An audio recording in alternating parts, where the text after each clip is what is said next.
Friday was an interesting day, by the way, guys, because Dana White announced that he was going to make an announcement. He did an Oh yeah. announcement video for the announcement. And then in the midst of that, we find out that Canelo Alvarez is, in fact, going to fight on September 14th, Mexican Independence Day weekend, against Edgar Berlanga of Puerto Rico. Not exactly the fight that everyone wanted for Canelo. Obviously, there's the Benavidez fight that everyone's been asking for, but it doesn't seem like that's going to happen. And obviously, people are asking for the Crawford fight, but Crawford's fighting next weekend, and so they're not going to have Crawford fight on August 3rd and September 14th. Shout out to Crawford, who showed up on SmackDown. I don't know if you guys saw this, and actually punched Austin Theory. So it seems like there's some sort of cross promotion going on between the Crawford fight and Riyadh season and WWE, and they're all kind of related. He's fighting August 3rd on the Zone pay-per-view against Israel Madrimov. But that fight gets announced for the same night at T-Mobile. And then instead of, Dana sticking with the announcement for the announcement, which was supposed to be Saturday, he then comes out on Friday night late with the Sphere announcement, which I wonder if that was to try to offset the Canelo or just being upset about the Canelo announcement and for people not to be like, oh, I'm going to Vegas to watch Canelo. No, no, no, no. You got to come to the Sphere to watch UFC 306. So the top three fights that were announced, well, the whole card was announced, but of note, it is going to be Sugar Sean O'Malley versus Merab Dvalishvili. So by the way, it's Riyadh season's Noche UFC card, headlined by the fighter from Montana / Arizona against the Georgian fighter Merab Dvalishvili, both very popular in Mexico with Mexican ties in their own right, but not true Mexican fighters. Co-main event is Alexa Grasso versus Valentina Shevchenko, 3 for the 125-pound title.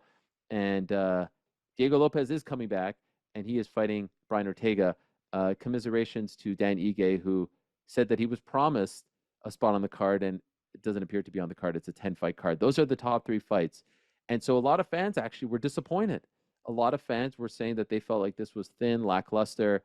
This was the kind of card that I was always expecting. And I think it's a solid 2-pack as far as a 2-title fight main event is concerned.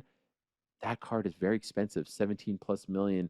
A couple of months ago, he said that was the price tag. They're not going to put the most expensive fighters on the roster, on the card. And I think some people got their hopes up when that erroneous report came out from Quebec television saying that it was going to be Merab and Suga and Max and Ilya on the same card. That was never in the works. That was never happening. We refuted that. And so I think some people just may have missed that refutation, if that's a word, refuting. I don't know. And they're bummed. I was surprised by the reaction, though, Rick. I I think it's partially that, but I also think it's the same problem that we had with UFC 300, which is Dana White. Biggest card. Yeah. Dana White, this main event, it's going to kill you. You're going to die when you see it. Oh my God, I can't believe it. And then, whoops, we didn't even have it. We didn't have the main event set that we wanted. And this one, greatest event ever. You're never going to see anything like it. It's going to be the greatest in-arena experience. And it's going to be the letter to TV. Mexican mixed martial arts. Love letter to Mexican mixed martial arts, barely featuring any Mexicans. And it's just, he has ramped up the expectations for these things to a point that becomes unreasonable. I think the lesson to be learned here, if you're Dana White, is like, these fans are not sharp enough. They're not figuring out what you're putting down. They think that you're promising something that you're not, and you need to temper it. Like, don't overpromise this, because they let their minds run wild and come up with things that are just not going to happen. The fact that anybody even bought the idea that it was going to feature both the bantamweight and featherweight title fights, like, are you crazy? Are you out of your mind? Like, what would compel them to do that? Like, they need these pay-per-view headliners. Like, it was just never happening. The second title fight was, they're not putting gonna... a Spanish-born champion, or excuse me, not Spanish-born, Georgian-born Spanish champion on a Mexican Independence Day card. Like, the history there, it just doesn't make sense. What I thought was interesting, though, he seems very pissed off. I know he's like, yeah, good luck to them. But if you read the article with Mike Coppinger of ESPN.com, he says that MGM has been trying to F with us for the last 20 years. They have an exclusive deal with T-Mobile. Like, they've been doing shows. What are they doing to F with you? Like, when you go to T-Mobile now, if you go to a Vegas Golden Knights game or a boxing or a wrestling at T-Mobile, there's a UFC logo in the arena lit up at all times. If you go outside, in the front of T-Mobile, right under the sign, there's a UFC massive banner with stars. Like, it's almost like the UFC arena.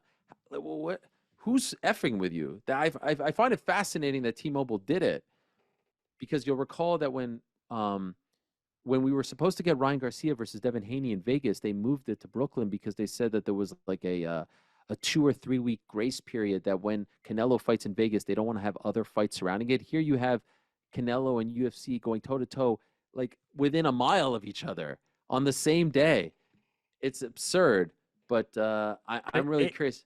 It's going to be fascinating to see how this plays out because Yeah. Canelo, as great as this UFC sphere card is going to be, number one, you have to be a multimillionaire to even get in the door. Yeah. That's number one.